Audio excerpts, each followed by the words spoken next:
Hello everyone, आप सभी का स्वागत है सारथी इंस्टीट्यूट ऑफ लॉ के यूट्यूब चैनल पर। आज हम डिस्कस करेंगे इस वीडियो के अंदर कि कौन कौन से ऐसे इंपॉर्टेंट टॉपिक्स हैं, इंपॉर्टेंट एक्ट्स हैं जो ज़्यादा वेटेज रखते हैं आपके Gujarat judicial services mains examination के अंदर। तो देखिए 29 जून को आपका एग्जाम हो चुका है प्रीलिम्स का। आपने लैंग्वेज का पेपर भी दिया है, लॉ का पेपर भी दिया है और लॉ पेपर के तो आंसर की भी आ गई थी और लैंग्वेज का भी आपने आइडिया लगा लिया होगा कि आपके कट ऑफ से ऊपर नंबर बन रहे हैं या नहीं बन रहे, सबको आइडिया लग गया होगा। तो देखिए, अगर आप कट ऑफ आराम से क्लियर कर रहे हो तो फिर आप रिजल्ट का वेट क्यों कर रहे हो? ये बात मेरे बिल्कुल समझ नहीं आ रही।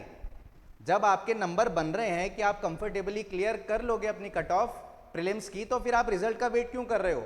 देखो, समय बहुत कम है। मैं आपको एक एग्जांपल दूं, एग्जांपल क्या सही बात है ये तो।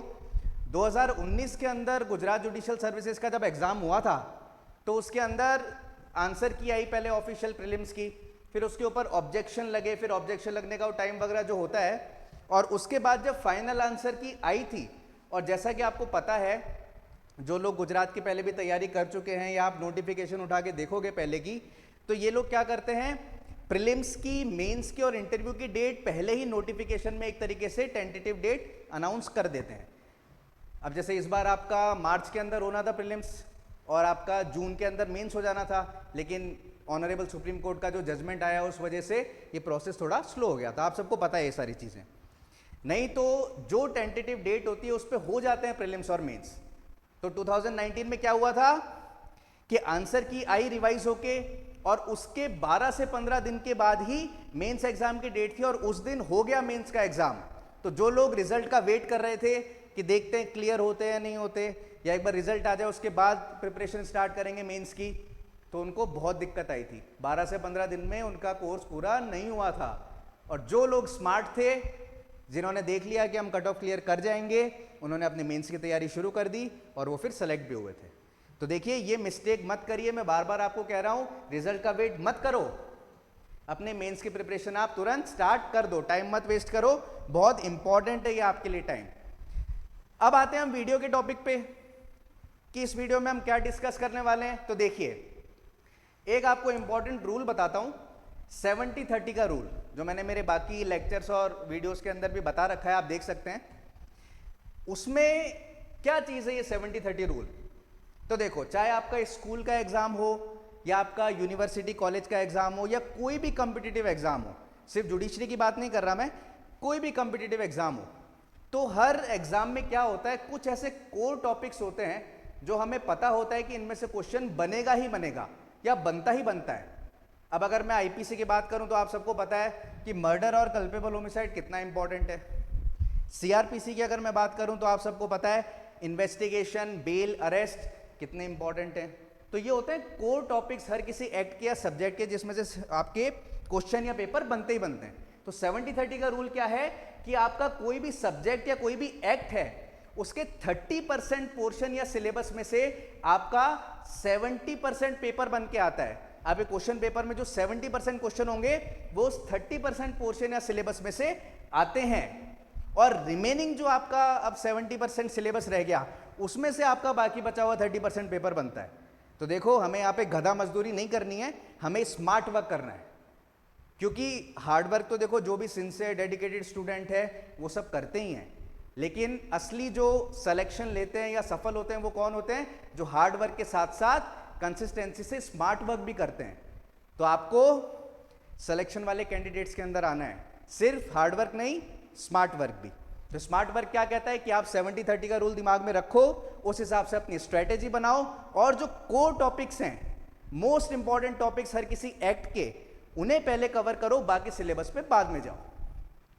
क्लियर? समझ गए इतना? अब इस वीडियो के अंदर हम यही चीज देखेंगे।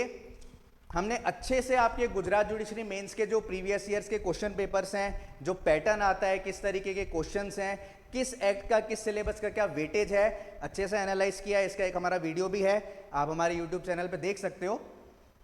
तो उसके अकॉर्डिंग कौन से इंपॉर्टेंट कोर सब्जेक्ट्स हैं, ये मैंने इस वीडियो के अंदर आपके समराइज करके बताए हैं, जो अब हम डिस्कस करेंगे। ठीक है, चलिए।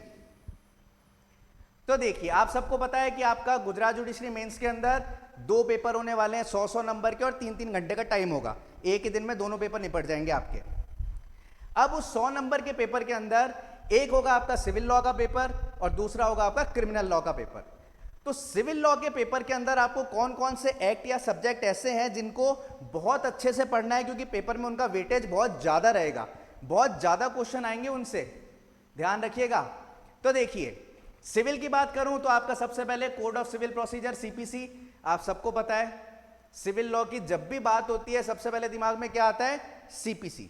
सिविल मतलब सीपीसी, ऐसे ही चलता है, आपको पता है अच्छे से। तो ये तो आपका मोस्ट इंपॉर्टेंट है ही सिविल के लिए, बहुत वेटेज रहता है इसका। और अभी लास्ट टाइम का आरजेएस का प्रीलिम्स ध्यान है ना, 13 to 14 क्वेश्चन आए थे आपके सीपीसी से। तो भैया ये तो बहुत ही इंपॉर्टेंट है, आपकी सिविल की बाइबल है एक तरीके से ये, तो आपको बहुत अच्छे से करना है सीपीसी। इसके अलावा इंडियन कॉन्ट्रैक्ट एक्ट बहुत इंपॉर्टेंट है, अपने आप में भी बहुत इंपॉर्टेंट है कॉन्ट्रैक्ट एक्ट, और जीजेएस मेंस के लिए भी आपका बहुत ज्यादा वेटेज रखता है। आगे बढ़े तो Indian partnership act, limitation act and specific relief act. तो कहने को ये तीनों के तीनों आपके माइनर सब्जेक्ट हैं, बहुत कम सेक्शन है, लिमिटेड सेक्शन, पतले पतले से एक्ट हैं, लेकिन जीजेएस मेंस के अंदर ये भले ही माइनर हैं, छोटे छोटे एक्ट हैं, लेकिन ये बहुत ज्यादा वेटेज रखते हैं। इनसे आपको बहुत ज्यादा क्वेश्चंस देखने को मिलेंगे जीजेएस मेंस के अंदर। बल्कि मैं तो ये कहूंगा कि आपके जितने सीपीसी और कॉन्ट्रैक्ट के आते हैं लगभग उतने ही बराबर इनके भी पूछे जाते हैं। ऐसा कुछ नहीं है कि ऊपर मेजर है माइनर है तो इनके कम होंगे, बराबर सवाल आते हैं, ध्यान रखिएगा, बहुत इंपॉर्टेंट बात बता रहा हूं आपको ये। अब मैं क्रिमिनल की बात करूं, आपका दूसरा पेपर होगा क्रिमिनल लॉ का। तो इसके अंदर ये तीनों आपके क्रिमिनल के मेजर सब्जेक्ट्स हैं, मेजर एक्ट हैं, आपको पता ही है। हर एग्जाम में जिसमें सिलेबस के अंदर क्रिमिनल लॉ होता है, ये तो आपके आते ही आते हैं, भर भर के सवाल आते हैं इससे।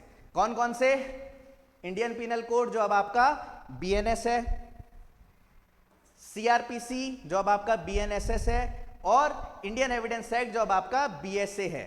और आपको पता है इस बार सिलेबस में आपके दोनों लॉ दिए हैं, तो हमें दोनों को इस तरीके से सामंजस्य से बिठा के पढ़ना है कि हमारा पुराना वाला क्रिमिनल लॉ भी कवर होता जाए, क्रिमिनल एक्ट, और नया वाला भी साथ साथ कवर होता जाए। ठीक है, दोनों में ज्यादा अंतर नहीं है, आप फालतू ही डरते हो इस बात से। 90% कॉन्सेप्ट सेम है, केवल थोड़ा सेक्शन ऊपर नीचे हुए हैं और कुछ 10% ऐसी चीजें हैं जो नई ऐड हुई है, बाकी 90% सेम है। तो डरो बिल्कुल मत। मेंस में वैसे भी आपको कॉन्सेप्ट अच्छा करना है, तो कॉन्सेप्ट 90% सेम है दोनों का मतलब ये जो नए एक्ट्स आए हैं उनका और पुराने वालों का। तो ये आपको अच्छे से कवर करना है क्रिमिनल के अंदर। इसके बाद मैं बात करूं तो यहां पे भी देखिए 1, 2 और ये 3, ये तीनों आपके माइनर हैं। Negotiable instrument act, juvenile justice act और डोमेस्टिक वायलेंस एक्ट। ये थोड़ा बड़ा एक्ट है आपका जेजे एक्ट, लेकिन इसको भी आप पीवाईक्यूज वगैरह देखोगे जीजेएस के तो बहुत लिमिटेड पोर्शन है जिसमें से आपसे क्वेश्चन ज्यादा पूछा जाता है। कमेटी वगैरह से तो क्वेश्चन आता ही नहीं ज्यादा, आपका मैक्सिमम जो स्टार्टिंग की डेफिनेशन है वो, या फिर आपके जो जुवेनाइल जस्टिस बोर्ड है या बेल टू जुवेनाइल, इनसे ज्यादा सवाल पूछा जाता है, बहुत लिमिटेड पोर्शन से। एनआई एक्ट कहने को पूरा आता है, लेकिन हर बार ऐसा देखा गया है कि जो क्वेश्चन पूछा जाता है आपके वो चैप्टर 17 से ही आता है। तो एनआई एक्ट में भी मैं ये कहूंगा कि वो 30-70 वाला रूल, तो आपका कोर टॉपिक क्या है, चैप्टर 17। सबसे पहले वो कवर करो, 90% संभावना है चैप्टर 17 में से सवाल मिल जाएगा आपको। और आपका डोमेस्टिक वायलेंस एक्ट, तो ये भी आपके माइनर लॉज हैं, लेकिन इनका भी उतना ही वेटेज रहेगा आपके क्रिमिनल लॉ के पेपर में जितना इन मेजर एक्ट का रहेगा, बहुत इंपॉर्टेंट है ये। तो देखिए, ये आपको जो स्लाइड दिख रही है इस पे जितने भी एक्ट हैं आपके क्रिमिनल लॉ और सिविल लॉ के, ये आपके मोस्ट इंपॉर्टेंट है जीजीएस मेंस के लिए। सबसे पहले इनको कवर करना है, बहुत अच्छे से कवर करना है, समझ गए। अब हम आगे चलते हैं। तो देखिए, जैसा मैंने बताया 100 नंबर के 2 पेपर आएंगे, 3-3 घंटे का टाइम होगा, एक दिन में दोनों पेपर निपटा दिए जाएंगे आपके। कौन कौन से सिविल और क्रिमिनल के एक्ट आएंगे ये आपने देख ही लिया अभी पिछली वाली स्लाइड में, इंपॉर्टेंट। इसके साथ सिविल के पेपर में भी आपके ऑर्डर राइटिंग भी आती है और ऐसे राइटिंग भी आती है, और क्रिमिनल के पेपर में भी आपके ऐसे राइटिंग का क्वेश्चन आता है और ऑर्डर राइटिंग का क्वेश्चन आता है।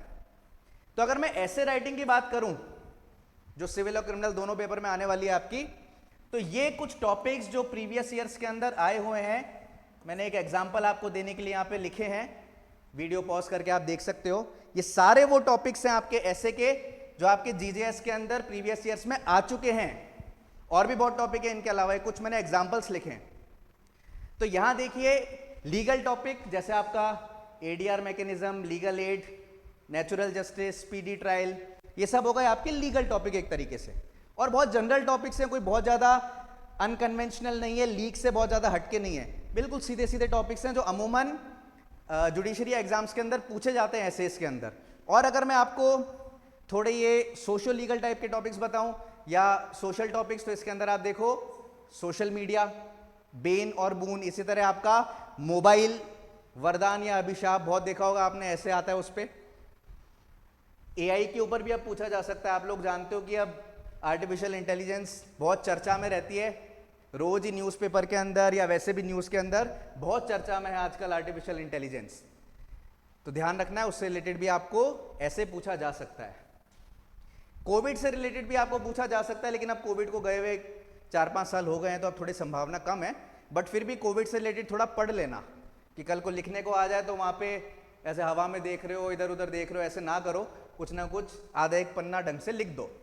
करप्शन बहुत पूछा जाता है, करप्शन का टॉपिक ऐसे इसके अंदर हर एग्जाम के अंदर, ठीक है। तो ये जनरल से टॉपिक है, ऐसे ही आते हैं, इसी तरीके से आपको तैयार करने हैं। कोई भी एक स्टैंडर्ड बुक उठा लो, कोई अच्छे से ऑथर या पब्लिशर की, ऐसे से रिलेटेड आपके सारे कवर हो जाएंगे बहुत आराम से, कोई दिक्कत की बात नहीं है, चिंता की बिल्कुल बात नहीं है।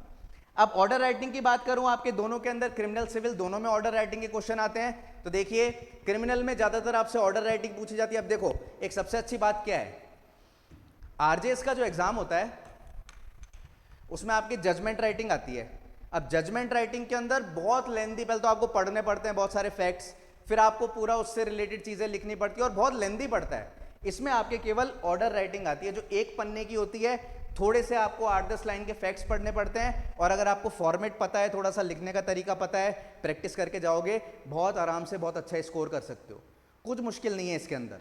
और फिक्स टॉपिक है क्रिमिनल में, आपसे ज्यादातर पूछा जाता है बेल से रिलेटेड कि बेल रिजेक्ट करना है या बेल ग्रांट करनी है उसका ऑर्डर, या डिस्चार्ज वगैरह से रिलेटेड उसका ऑर्डर। और सिविल की बात करूं तो सिविल के अंदर या तो आपको रिजेक्शन ऑफ प्लेंट का ऑर्डर लिखने के लिए बोल दिया जाएगा ऑर्डर राइटिंग में, और या इसके अलावा आपका कोई भी इंटरलॉक्यूटरी ऑर्डर, इंजंक्शन वगैरह, इसका ऑर्डर लिखने के लिए बोल दिया जाएगा। फिक्स पैटर्न है, बहुत इजी आता है ऑर्डर राइटिंग इसके अंदर, समझ गए। ऐसे भी करके जाना है अच्छे से, और ऑर्डर राइटिंग भी अच्छे से करके जानी है आपको। चलिए अब इस स्लाइड के अंदर देखिए ये कौन से एक्ट हैं।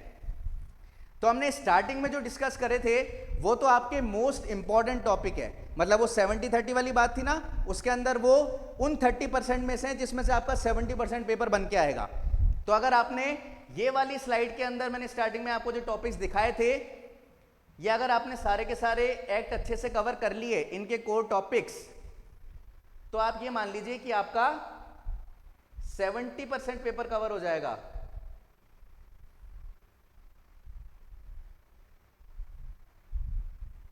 समझ रहे हैं आप इस चीज को?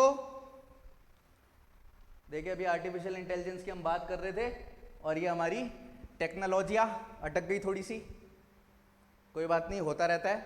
देखा आपने वो टेक्नोलॉजिया वाला मीम बहुत चल रहा है आजकल, हर चीज के अंदर मीम बना के डाल देते हैं वो टेक्नोलॉजिया टेक्नोलॉजिया। देखिए ये वाली स्लाइड में जो हमने डिस्कस किए थे सारे के सारे एक्ट्स और सब्जेक्ट, ये आपके वो 30% के अंदर है जिसमें से आपका 70% पेपर बन के आएगा। इनको अच्छे से कर लिया, 70% पेपर इसी के अंदर से आएगा आपका।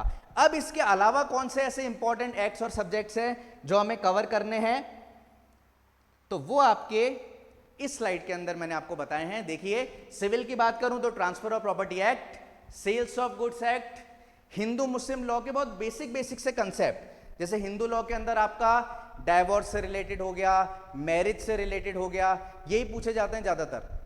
और मुस्लिम लॉ के अंदर भी आपका गिफ्ट से रिलेटेड हो गया, या मुस्लिम के अंदर भी जो तलाक से रिलेटेड लॉ है वो थोड़ा सा हो गया, इस टाइप के आपसे क्वेश्चन पूछे जाते हैं। और एक गुजरात कोर्ट फीस एक्ट, ये आपको कवर करने हैं सेकंड प्रायोरिटी में, लेकिन इनको आपको अच्छे से कवर करके जाना है। और क्रिमिनल की बात करूं मैं तो क्रिमिनल के अंदर आपके प्रोबेशन ऑफ ऑफेंडर्स एक्ट, आपको बिल्कुल क्वेश्चन देखने को जरूर मिलेगा इससे। पीसीपीएनडीटी एक्ट, पॉक्सो के अंदर ज्यादातर कहां से पूछा जाता है आपको भी पता है अच्छे से, जो लास्ट में आपके स्टेटमेंट रिकॉर्ड करने वाले सेक्शन है ना, जिसके अंदर police officer, magistrate, special court, आपके 24 से लेके और आगे 33, 34 तक जो सेक्शन है वो अच्छे से करके जाने हैं। वहीं से क्वेश्चन बन के आएगा पॉक्सो का। इसके अलावा registration of birth and death, और ये दो गुजरात के local, Gujarat prevention of gambling act and Gujarat prohibition act, ये सारे एक्ट आपको कवर करके जाने हैं। और सही बता रहा हूं, वो इससे पहले वाली स्लाइड हो गई और ये वाली स्लाइड हो गई, जो इनमें एक्ट्स लिखे हुए हैं ये कवर कर जाओ, आपका 90% पेपर इन्हीं में से आएगा। आई अश्योर यू, 10% इधर उधर होगा, 90% इन सारे एक्ट में से ही आएगा। कर जाओ अच्छे से। और बाकी जो 10% बचा हुआ है वो भी आपके ट्रू और फॉल्स आते हैं, एक एक नंबर, दो दो नंबर के, उनमें पूछा जाएगा। ज्यादा डेप्थ में कोई बड़ा क्वेश्चन नहीं पूछा जाएगा। समझ आ रही चीज? अब देखिए यहां पे जो गुजरात प्रोहिबिशन एक्ट है वो अपने आप में बहुत इंपॉर्टेंट हो जाता है। और क्या रीजन है उसका? आप सबको पता है गुजरात जो है उसके अंदर लिकर बैन है, ड्राई स्टेट है गुजरात। गुजरात जाओ तो ध्यान रखना इस चीज का, ठीक है? तो गुजरात क्योंकि वहां पे लिकर बैन है, दारूबंदी है, इसलिए काफी सारे केसेस आते हैं गुजरात के अंदर कि कोई गाड़ी है लिकर से भरी हुई, वो पकड़ी गई, या फिर कोई इलीगल तरीके से वहां शराब लेके आया है। ज्यादातर ये अपने राजस्थान का जो बॉर्डर पड़ता है ना गुजरात से लगता हुआ, वहां से काफी लोग जाते हैं, तो इलीगली कोई तस्करी कर रहा है या ऐसे, फिर उसकी गाड़ी रोकते हैं, सर्च एंड सीजर होता है, जब्ती करते हैं चीजों की। तो इस वजह से आपका गुजरात प्रोहिबिशन एक्ट अपने आप में बहुत इंपॉर्टेंट हो जाता है और इससे भी आपका क्वेश्चन पूछा जाता है। क्लियर? तो समझ आई चीज? ये इंपॉर्टेंट टॉपिक्स है आपके, शुरू कर दो पढ़ना, अच्छे से कवर करना शुरू कर दो। रिजल्ट का वेट मत करो, बार बार आपको यही कह रहा हूं, याद रखोगे मेरी ये बात, क्योंकि रिजल्ट आ जाएगा, समय मिलेगा बहुत कम, और रिजल्ट आने के बाद तो सब लोग दौड़ने लग जाएंगे यार, फिर आपको फायदा क्या मिलेगा? रिजल्ट के बाद तो हर बच्चा ही पढ़ेगा। अभी जो टाइम है आपके पास उसको यूटिलाइज करो, एक एज बनाओ ताकि दूसरे लोगों से आगे निकल पाओ। अभी सब सुस्त बैठे हैं, मस्ती मार रहे हैं, रिजल्ट देखते हैं क्या होता है। आप इस टाइम में पढ़ो और आगे निकल जाओ।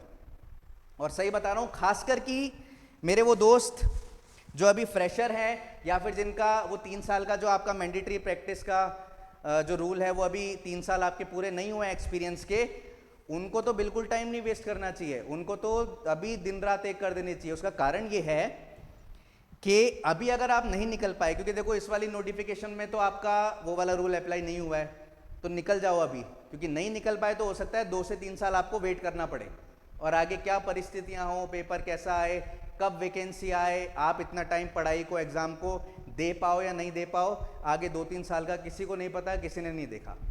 तो अभी करो या मरो की सिचुएशन है, लगा दो अपनी जान और इसी बार क्लियर कर जाओ, गुजरात के अंदर जज बन जाओ, मजा आ जाएगा। याद रखोगे मेरी ये बात? मत करो समय बर्बाद और पढ़ाई में तुरंत लग जाओ। गुजरात जुडिशरी मेन से रिलेटेड हमारे बाकी भी हमने वीडियोस बनाए, आप हमारे यूट्यूब चैनल पे देख सकते हो। और अगर आपको कोई भी डाउट, कोई भी क्वेरी है, कैसे प्रिपरेशन करनी है, क्या पैटर्न रहता है, या कुछ भी गुजरात जुडिशियल सर्विसेज या कोई भी दूसरे जुडिशरी एग्जाम से, तो आप हमारे ऑफिशियल नंबर पे कांटेक्ट कभी भी कर सकते हो। चलिए, wish you all the best, thank you so much.